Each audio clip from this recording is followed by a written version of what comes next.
We're here once again in Cocodrie, reporting to you for Tri-Parish News. For over 40 years, I, along with my team, have had the distinct pleasure of archiving special events and special people in our area. When I was a young reporter, I never realized how important those seemingly routine interviews would become. And as we have made our journey through the television industry, the most important memories to us have been captured through the lens of a camera and a microphone. We just want to say thank you. Thank you to all of those who have given us our start and continue to support us 40 years into our great journey.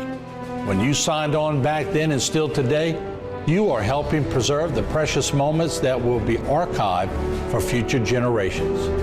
It's been a joy, and we thank you here at HTV. HTV, preserving the past and moving into the future.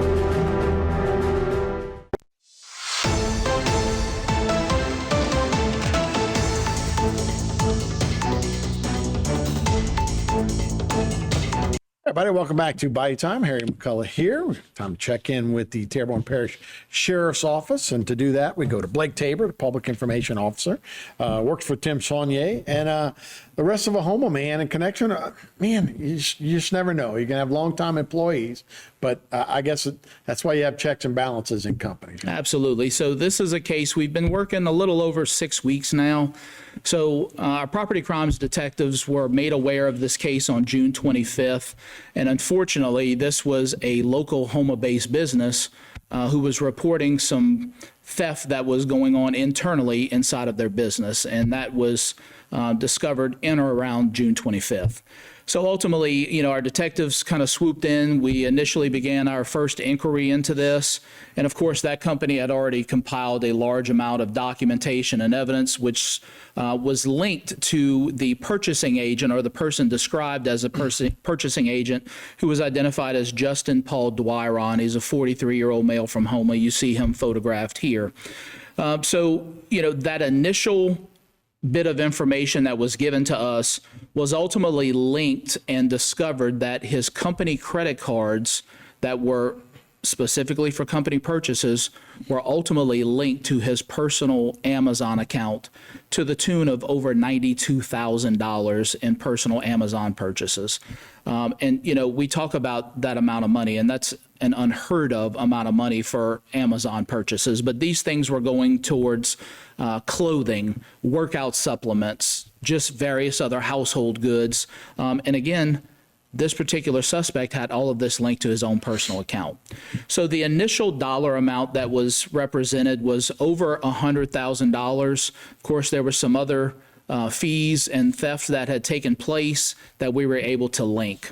So ultimately, our property crime detectives did their due diligence, and the very next day on June 26th, Mr. Dwyron was actually contacted at his place of employment at this business and brought in for questioning. The important point to make in this is that Mr. Dwyron admitted completely to all of the transactions that happened. As a matter of fact, during that interview, he even told our detectives about some other transactions that he made that we were not yet aware of. And some of those obviously were trips, a recent trip that he paid an Airbnb with a company credit card for a recent family trip to Florida, and an upcoming trip to Georgia that he had. During that interview, he also outlined a series of events of how he would alter the credit card statements in order to hide those missing funds inside of other work accounts to make it look as though they were linked to other jobs, legitimate jobs. That way people would not notice the missing funds. So, it's pretty clear that Mr. Dwyron went above and beyond to try to implement this fraudulent activity and theft and hide that to the best of his ability while dealing with all of this theft. So ultimately, as a result of his actions, he was arrested and jailed for felony theft. Ultimately, he had a $50,000 bond that was set by local judges, of which he bonded out very shortly after his arrest. So again, these types of cases are very in-depth.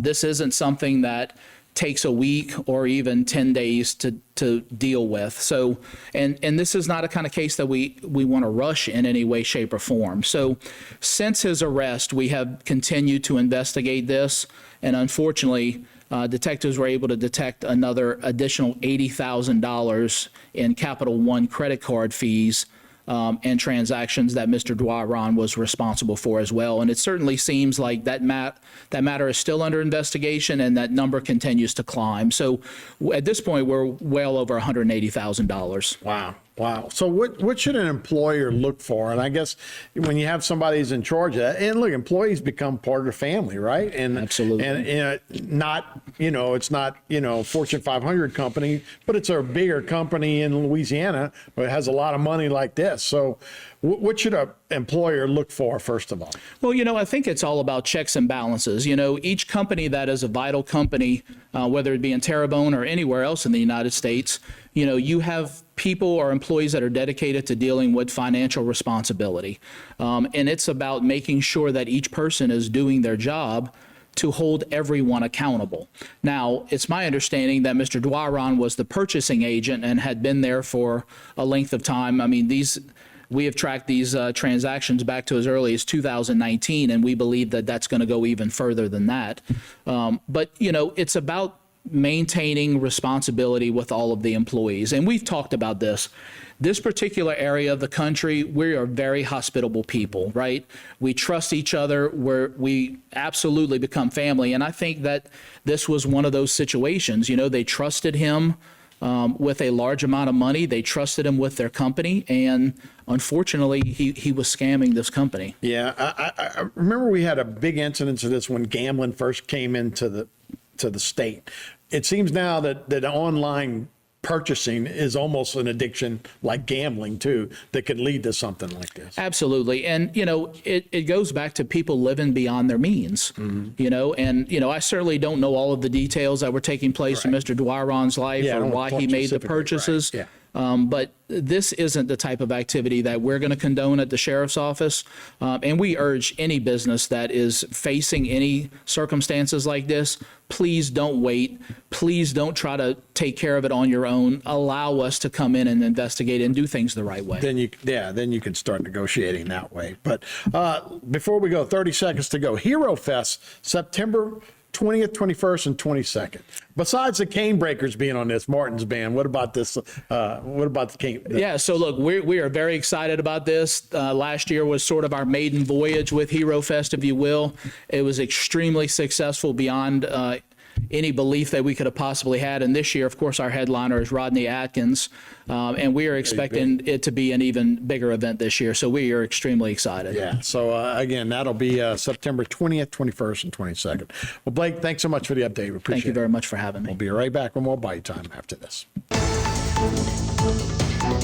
Today's social media segment is brought to you by Terrebonne General Health System. Your health is our legacy. Rouse's, you're either local or you're not. Buick, the craft of modern luxury. St. Martin and Bourke, know your rights.